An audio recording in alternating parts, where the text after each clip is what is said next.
2 Kings chapter 7. Elisha said, "Hear the word of the Lord. This is what the Lord says.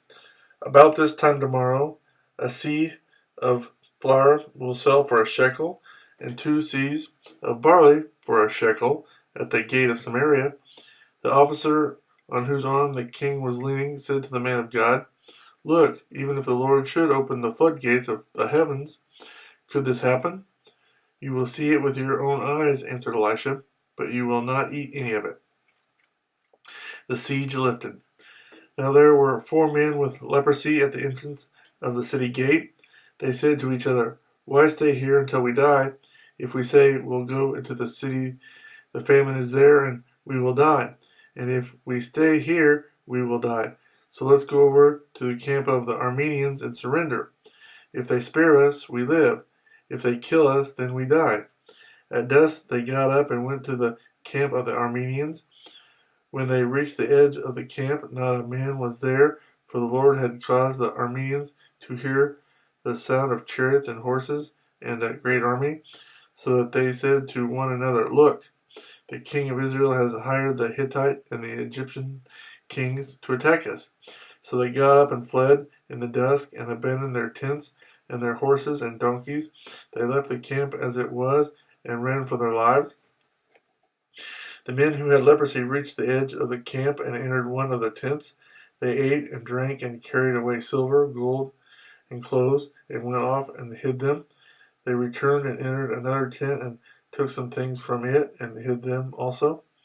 Then they said to each other, "We're not doing right. This is a day of good news, and we are keeping it to ourselves. If we wait until daylight, punishment will overtake us. Let's go at once and report this to the royal palace." So they went and called out to the city gatekeepers and told them, "We went into the Aramean camp, and not a man was there, not a sound of anyone, only tethered horses and donkeys, and the tents left just as they were." The gatekeepers shouted the news, and it was reported within the palace.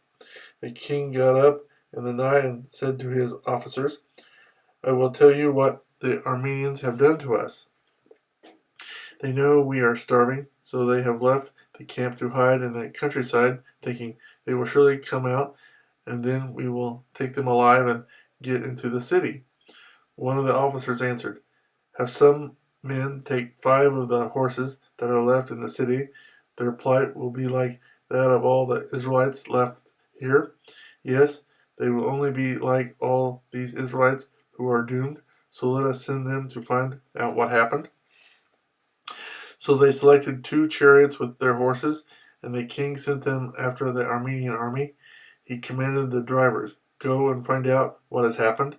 They followed them as far as the Jordan, and they found the whole road strewn with the clothing and equipment the Arameans had thrown away in their headlong flight.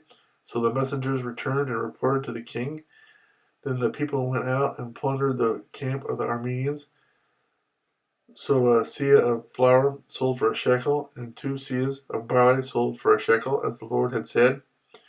Now the king had put the officer on whose arm he leaned in charge of the gate, and the people trampled him in the gateway, and he died, just as the man of God had foretold when the king came down to his house. It happened as the man of God had said to the king. About this time tomorrow, a seah of flour will sell for a shekel, and 2 seahs of barley for a shekel at the gate of Samaria. The officer had said to the man of God, "Look, even if the Lord should open the floodgates of the heavens, could this happen?" The man of God had replied, "You will see it with your own eyes, but you will not eat any of it." And that is exactly what happened to him, for the people trampled him in the gateway, and he died.